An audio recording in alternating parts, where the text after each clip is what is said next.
Yanko. Abu Yansan so na yamfa GPL extra no ho nsɛmemra. We after matric 29 games na yaboni na say na wo hwemu a esitie 261 games and yabo so far after matric 29. Aka 5 games our teams no bia bebo na no man enso atimi abana wie matric 34 na sani na no enso atimi abana wie na after matric 29 say na esitie 261 games and yabo so far 155 home wins 39 away wins now face 67 games and I end in draw 535 goals and ultimate PML Bet Power Premier League in 2022-2023 edition. Na uhwemu goals no 362 goals na about Eofie and 173 goals na enso atimi PM ewa wintia no any said no man enso city na se uhwemu halves no first half and second half and mira goals no eba pa oha a second half na se city first half no 245 goals and aba first half and 290 goals aba in the second half ntia hodini nano enso ejina second half afia goals no enso eba hopa na o share said no ma enso si kwa 970 yellow card and PML Bet Power Premier League ni na fi referees no ya card ni mitinya ba bontin 40 red cards and so etima PM wo ho and ba 15 own goals and PM Bet Power Premier League name 73 penalties and referees no and so etimi age and ma various teams and afei penalties 73 no emu 60 and teams no any players etimi share na afei 13 players no and so teams no etimi mesia na me catch you say o hwemu a referees na fi yellow card and red cards and so etimi adoso pa na o ba no break down see the loot abo because say touch down na say sit here red cards no the last man be na me catch say has to folk ni dikan but this time around no Legon Cities aba and so be lead yes 6 red cards na Legon Cities and etimi di has to folk toso mienu with 5 red cards fourth no and I say 4 red cards akoda ma Kawela United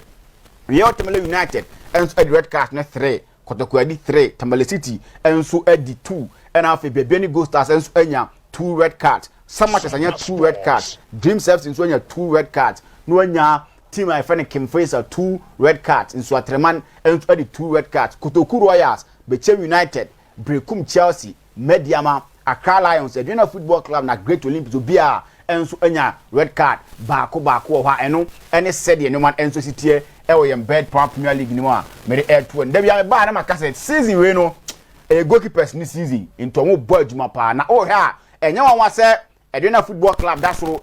Bet Power League ni because omo goalkeeper Joseph Ado I make sure say o keep 13 clean sheet and tell the money team ubenya Felicity for Mediama from Kawela to Mediama ono enso 13 clean sheet no anya Lawrence Ansam Samates 11 clean sheet or being Secretary Gregory for Brekum Chelsea ono enso 10 clean sheet Joseph Ba for Gold Stars 10 clean sheets na Benjamin Kwesi Asiedu for Kim Face ono enso 10 clean sheets no ene said no enso si call edema goalkeepers no enso Bet Power Premier League ni ma me de hon sam L2 anim clean sheet na ba no na me call enso akofa omo he goals no enso de mo teams Hafiz Wonta Konkoni for Bechem United was 14 goals and the amomo 12 goals akọ edema Meshaka free and so for some time now he's not been playing for Brekum Chelsea but still can top scorer start na on enso etimi wom Samson Eduku for Tamale City on enso ashe 12 goals Isakoka for Real Tamale United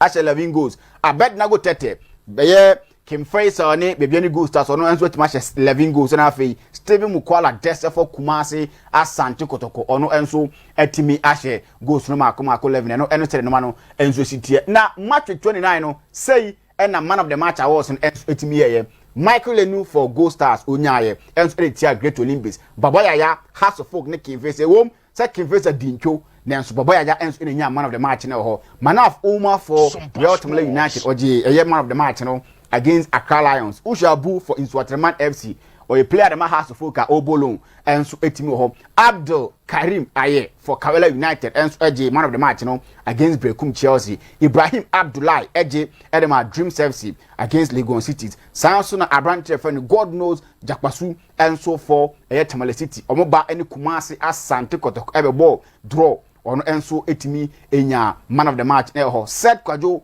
for Bechem United oje editia Samates na fe Prince Kwame Dogbe for Toku Royals enso eje editia the league leaders no ene said no ma no enso siti amede eto anim enso ewo dwumade ne so abu yenko na memfa emra goals ne baaye enso for match 29 no emfa nto dwa sei ene siti e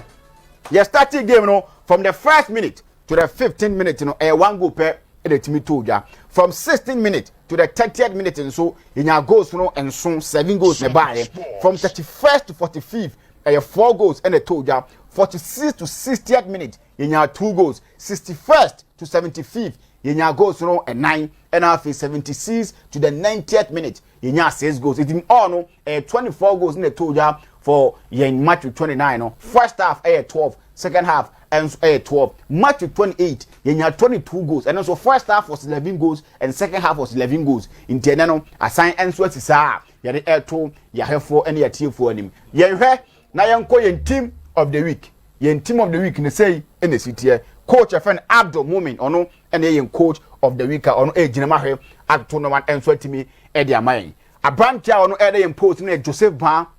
bebiani Gold Stars ono e na yen post e dia man ubanya Emmanuel Court ono enso esina kan enso e ho a ohwe ono a osina kan e matimi e friend enso atem ono ejinam enso abo e dia man sans na Kwame Boase for your Tamale United e boyen left back no enso atimi dia man Ali Mohammed for Tamale City na fame Ibrahim Abdullahi for Dream Sex omo and e boyen center back no enso atim e dia man Michael Lenu for Gold Stars udinam na fe Ushi Abu for Nswatreman ono enso ejinam Karim Aye for Kaola United Baba Yaya for Kim Faisal na fe Hafiz Wonta Konkoni enso ejinam na fe Albert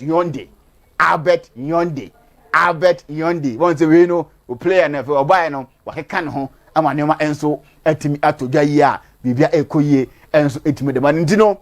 say in a city Bird Power Premier League no we any 11 of the week enso ehwe aginam na Yonde buy na say dia no mekoyi a da biam ze goals in e dene ba zon be she oh so I assist dia chama oba wa say game no Fernando Torres e bia zi wa fa sa ya la the assist na ko she go as me be assist striker there do ba be she go assist